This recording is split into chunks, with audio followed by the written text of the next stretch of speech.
चलिए अब डिस्कस करते हैं कि क्या होते हैं रेवेन्यू एक्सपेंडिचर, क्या होते हैं कैपिटल एक्सपेंडिचर, क्या होते हैं रेवेन्यू रिसीप्ट्स और क्या होते हैं कैपिटल रिसीप्ट्स। ठीक है,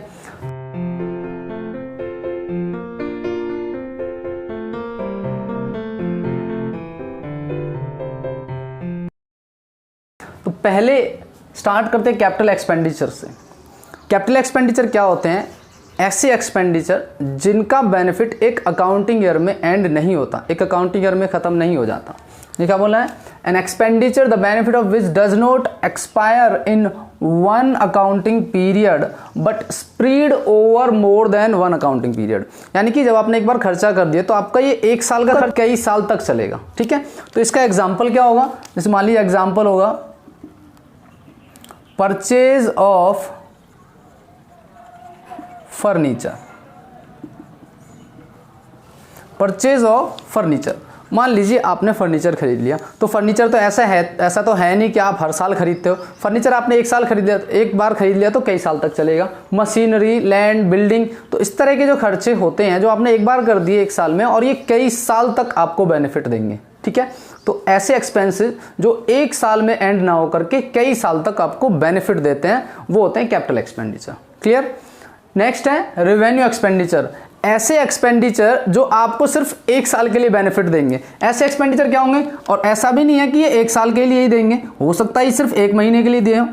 तो सैलरी, जैसे मान लीजिए सैलरी, रेंट, आपको सैलरी क्या, सैलरी आपको हर महीने देनी है और रेंट भी आपको हर महीने देना है। एक ऐसा भी एक्सपेंस है जो आपको साल में एक बार देना होता है, जैसे मान लीजिए इंश्योरेंस प्रीमियम। तो इनका जो बेनिफिट है वो आपका एक साल में ही एंड हो जाता है। नेक्स्ट है कैपिटल रिसीप्ट्स। ऐसी receipts which are not revenue receipts और are receipts for the purpose specified by the donor. ये आपको बार बार नहीं मिलती, ऐसी रिसीप्ट जो आपको बार बार रिसीव नहीं होती। यानी कि जो रेवेन्यू रिसीप्ट्स है उनसे हट करके क्या है कैपिटल रिसीप्ट्स। तो कैपिटल रिसीप्ट्स जो होती हैं वो आपको बार बार रिसीव नहीं होती और ये ऐसे रिसीप्ट्स होंगी, एनपीओ की बात करें तो ऐसे रिसीप्ट्स जो कि डोनर स्पेसिफाई करके देता है। जैसे कि बिल्डिंग फंड के लिए आपको डोनेशन मिल गया, ठीक है जी। एक होता है स्पेसिफिक डोनेशन कि जो डोनर है वो आपसे बोल देगा कि आपको कि मैंने जो डोनेशन दिया है, जो पैसे दिए हैं वो आप इस पर्पज़ के लिए यूज़ करेंगे। ठीक है, ये होता है स्पेसिफिक डोनेशन। अब और क्या होता है? Life membership fees.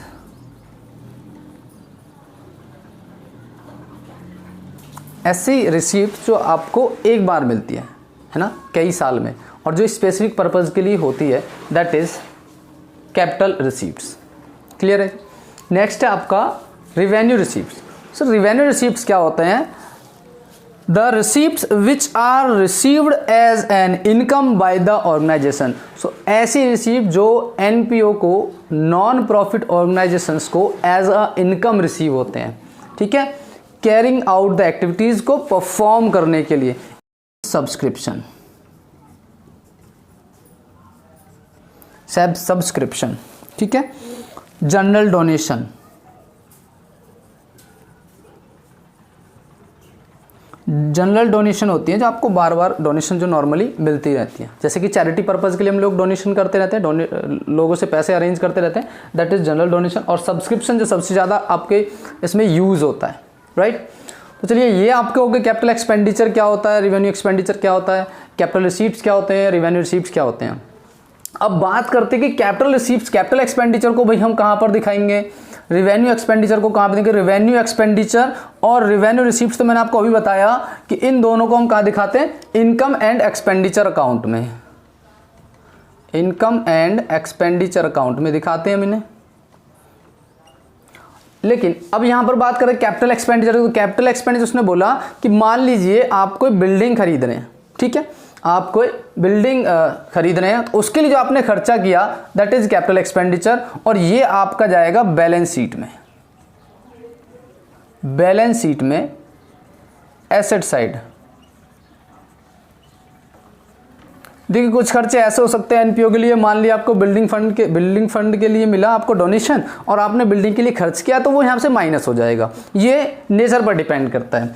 और जो आपके कैपिटल रिसीप्ट्स होती हैं, कैपिटल रिसीप्ट्स कहां पर आएंगी? बैलेंस शीट में लायबिलिटी साइड।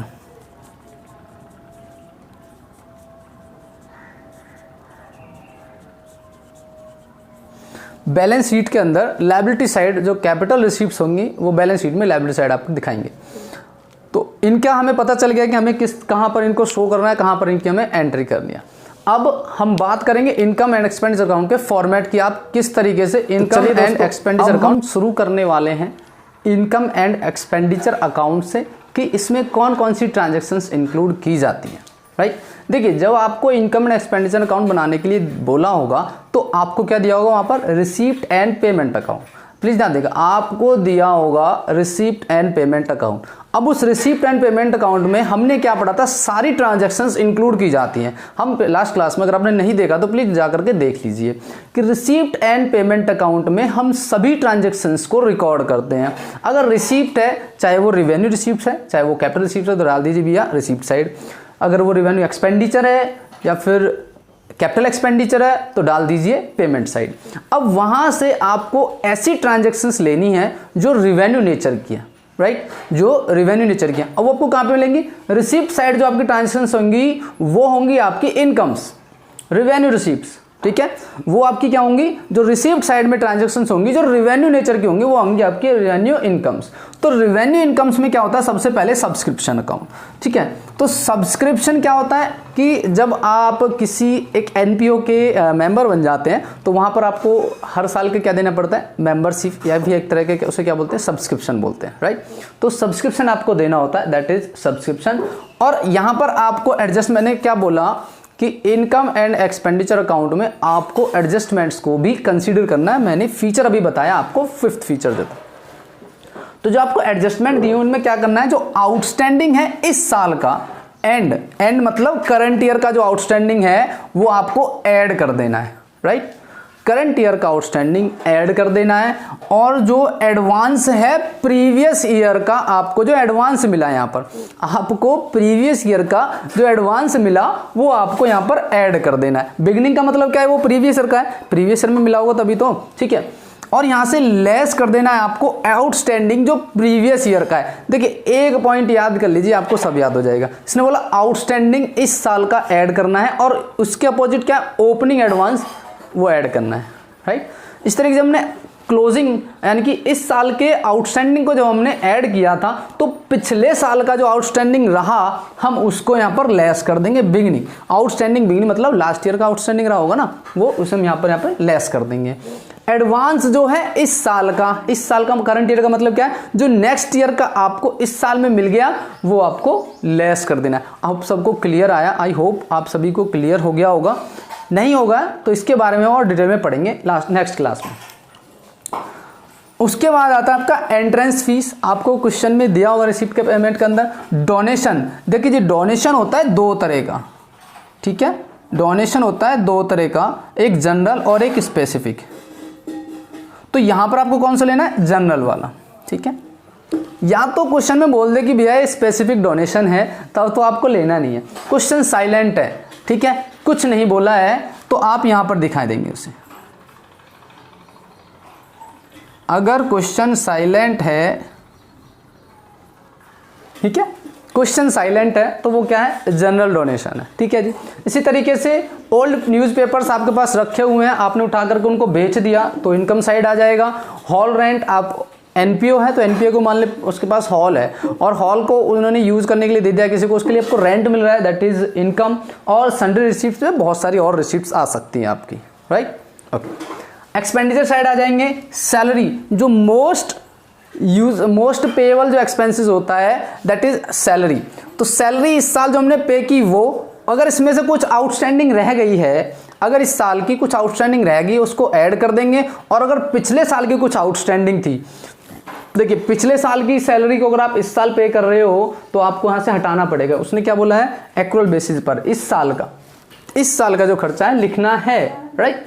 तो इस साल का जो खर्चा, जो पिछले साल का खर्चा हमने यहां पर पे किया उसको यहां से माइनस कर देंगे। Is that clear? चलिए बात करते हैं रेंट की। तो रेंट खर्चा होगा एक तरह से। इंश्योरेंस प्रीमियम के बारे में पढ़ लेते हैं। देखो इंश्योरेंस प्रीमियम क्या होता है, जैसे मान लीजिए आपने इंश्योरेंस कराया 1 जनवरी को, तो ये कब तक वैलिड रहेगा? 31 दिसंबर तक। 1 साल का होता है इंश्योरेंस प्रीमियम, ठीक है। प्रीमियम जो आप कराते हैं, जो इंश्योरेंस कराते हैं, वो 1 साल के लिए पेएबल होता है। तो अब आप अकाउंटिंग कर रहे हो कब? 31 मार्च में।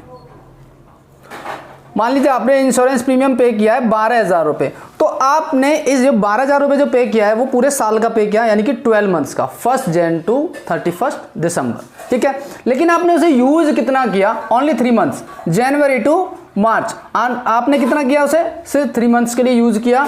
तो इसमें जो 9 महीने का है, 9 मंथ्स का जो एक्स्ट्रा है उसे यहाँ से माइनस कर देंगे, ठीक है। जैसे यहाँ पे बोला उसने प्रीपेड, तो प्रीपेड का मतलब यही है कि मान लो आपने नेक्स्ट कुछ टाइम के लिए अगर आपने इसे पे कर दिया है तो आप उसे यहाँ से हटा देंगे, ठीक है। ऑडिट फीस एक्सपेंसेस होता है, प्रिंटिंग एंड स्टेशनरी, पोस्टेज भी हो सकता है, कुछ भी हो सकता है, इस तरह के खर्चे भी आपके इसमें आएंगे। ऑनरेरियम मैं आपको बताया, मैंने आपको ऑनरेरियम क्या होता है। मान लीजिए आपको कोई स्कूल या कॉलेज है और वहाँ पर आप किसी एक ऐसे प्रोफेसर को लेक्चर के लिए बुला रहे हैं या फिर एक पर्टिकुलर क्या करा रहे हो, सेमिनार करा रहे हो, तो उसके लिए जिसको आपने पेमेंट करे दैट इज ऑनरेरियम, ठीक है। टेलीफोन एक्सपेंसेस, रिपेयर और डेप्रिसिएशन। डेप्रिसिएशन आपको नीचे दिया होगा एडजस्टमेंट के अंदर, आपको रेट ऑफ डेप्रिसिएशन दिया होगा रिसीप्ट एंड पेमेंट अकाउंट में, या फिर आपको ओपनिंग बैलेंस दिया होगा फिक्स एसेट्स का, तो आपको उस पर चार्ज कर देना डेप्रिसिएशन। स्पोर्ट्स मटेरियल यूज्ड, ठीक है। स्पोर्ट्स मटेरियल यूज किस तरह से कैलकुलेट करते हैं हम पढ़ेंगे नेक्स्ट क्लास में। अब ये सारी ट्रांजेक्शन लिखने के बाद क्रेडिट साइड आपकी क्या होगी? इनकम्स। ये क्या है? Credit side. तो मैंने आपको बताया था अभी, अगर मान लो क्रेडिट साइड ज़्यादा है, ये वाली साइड अगर ज़्यादा है, तो बैलेंस जो आएगा आपका वो क्या बोला जाएगा? टू सरप्लस, ठीक है। और अगर आपका डेबिट साइड ज़्यादा है तो क्या आ जाएगा? By deficit. सरप्लस और डेफिसिट को क्या करते हैं, क्यों निकालते हैं हम? जब हम बैलेंस शीट बनाएंगे तो वहाँ पर जो आपका कैपिटल फंड होगा उसमें अगर सरप्लस है तो ऐड कर दिया जाएगा, और अगर डेफिसिट है तो यहाँ से हम क्या कर देंगे? इसे डिडक्ट कर देंगे, लेस कर देंगे, ठीक है। तो आज हमने इनकम एंड एक्सपेंडिचर अकाउंट को पूरे पढ़ा।